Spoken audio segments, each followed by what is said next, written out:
I got the email at 7:52 a.m., sharp on a Tuesday.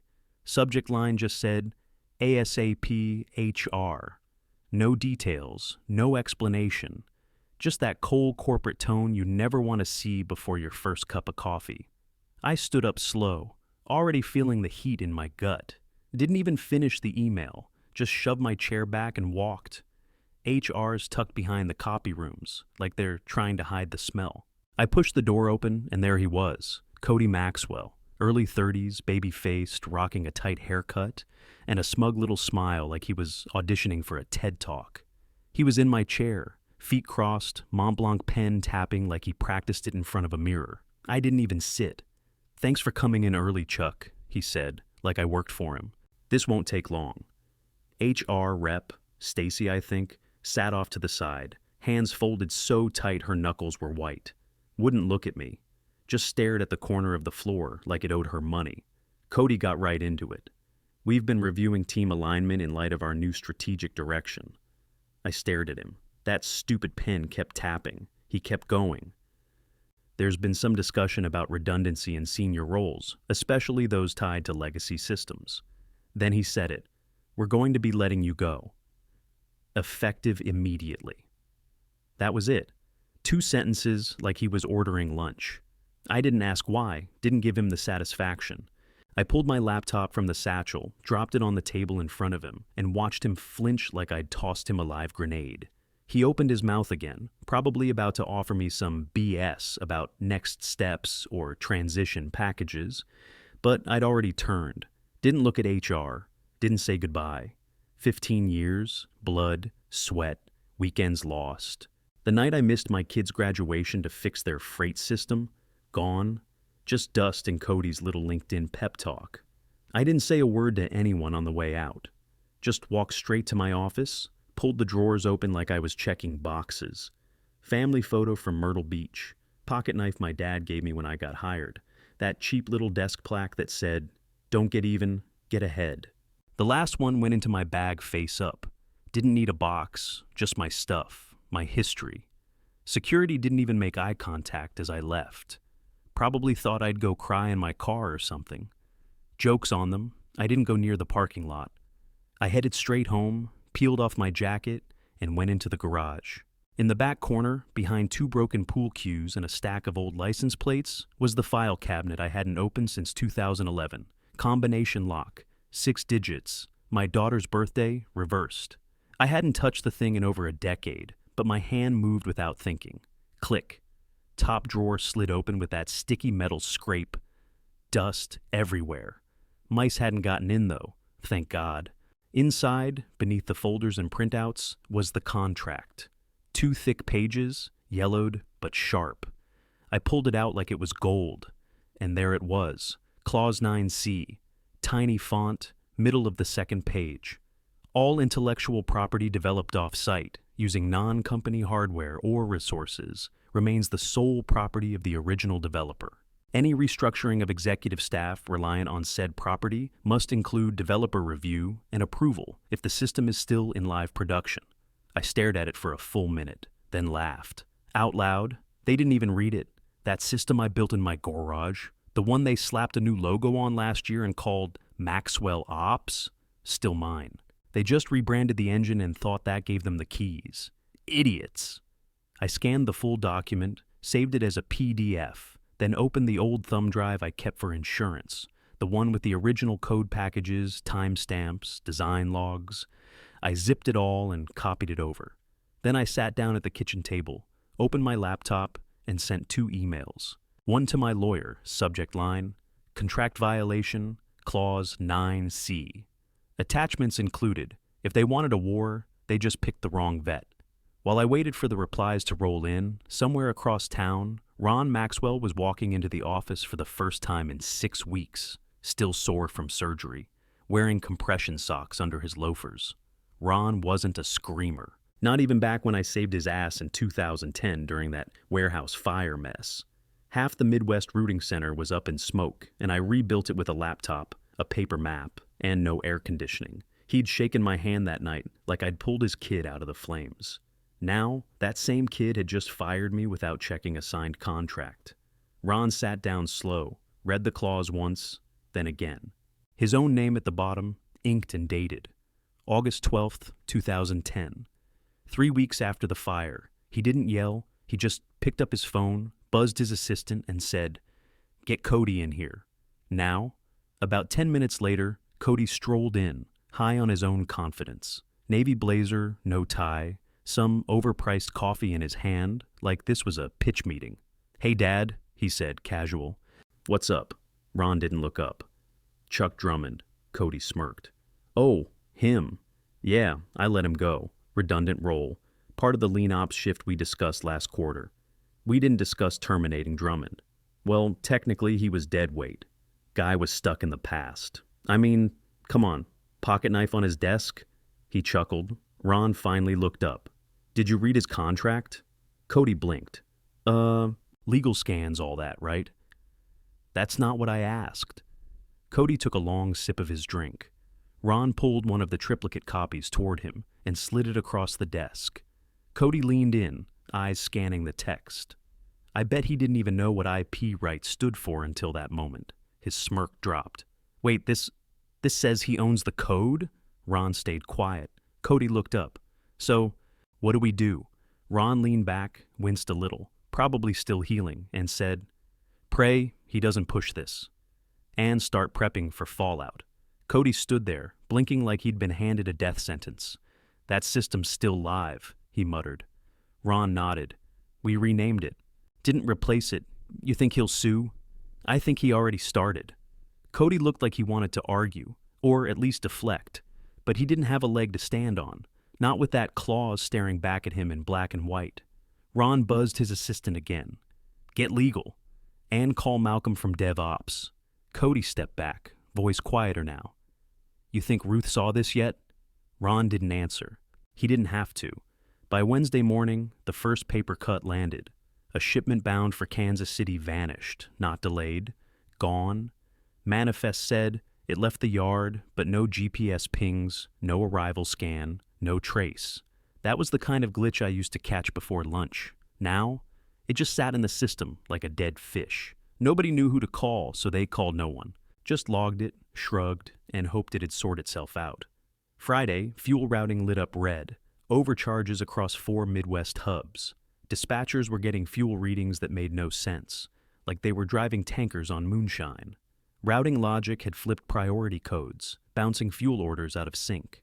Again, my patch, my logic, nobody left who remembered how it worked. Stuff that used to disappear before anyone noticed started stacking up like junk mail. Errors on top of warnings on top of system flags. It all pointed in the same direction. The old guy who used to keep the wheels greased wasn't there anymore, and people started whispering. Not loud, not yet. Just hallway stuff, break room stuff. Didn't Chuck write that tool? Wasn't Chuck the one who flagged this last year? Did he ever document how he fixed that routing loop? HR started sniffing around.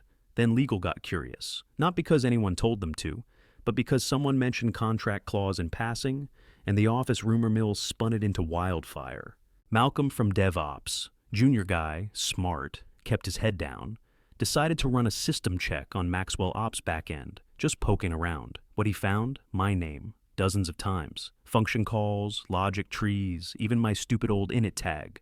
CDRUMSYS/PRIME.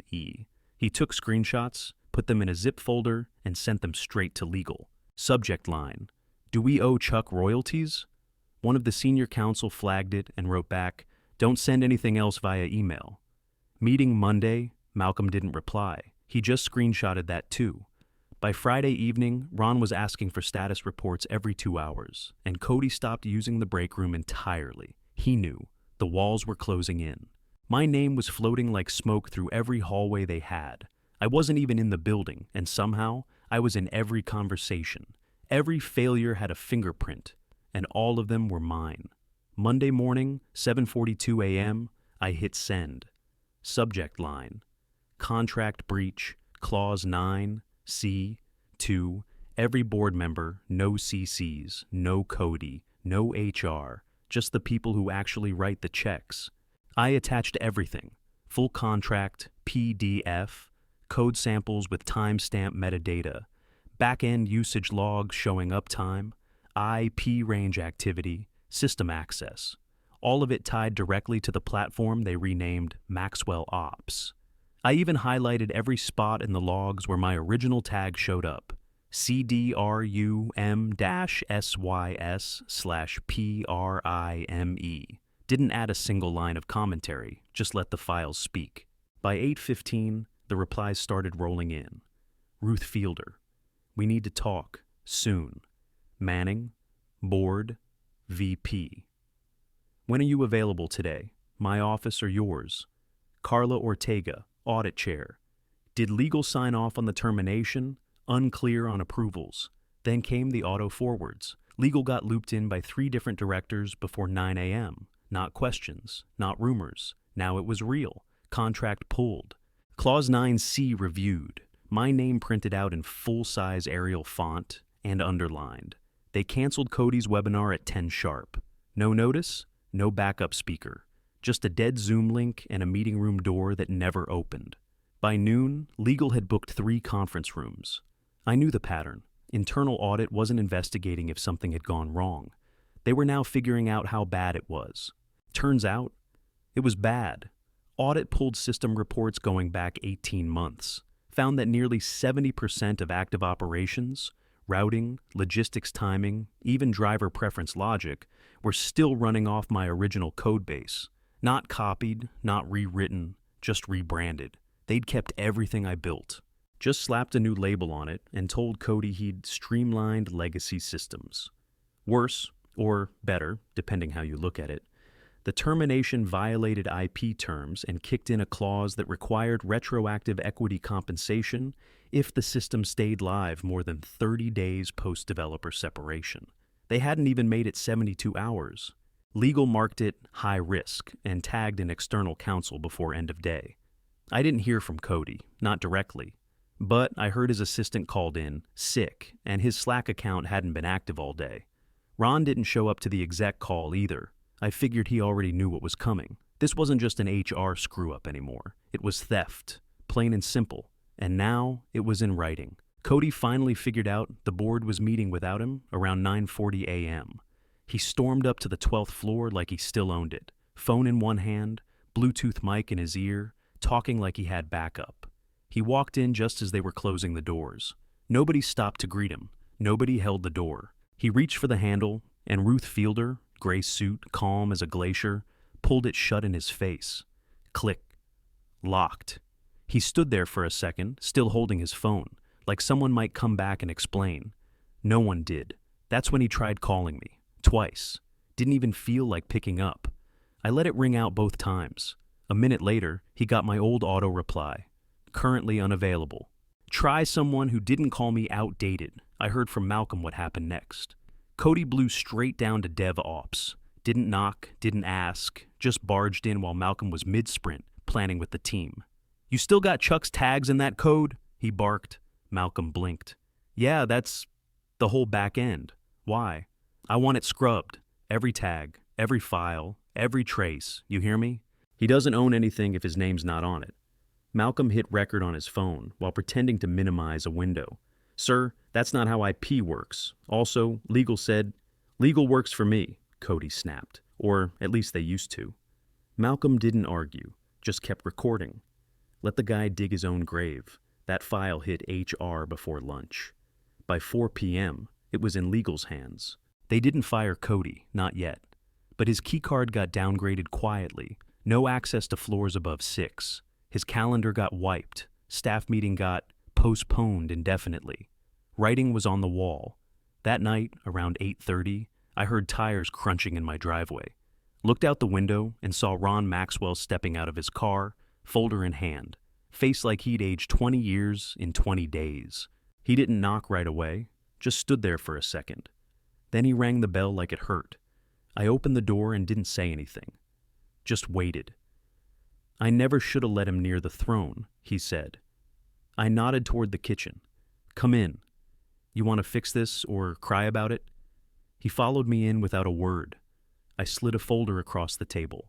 Black binder, all clipped and signed where it needed to be except for one signature line. Inside, reinstatement offer, full back pay, royalties from the past 8 quarters, licensing contract for continued use of my platform. He looked at the pen, looked at me, then back at the folder.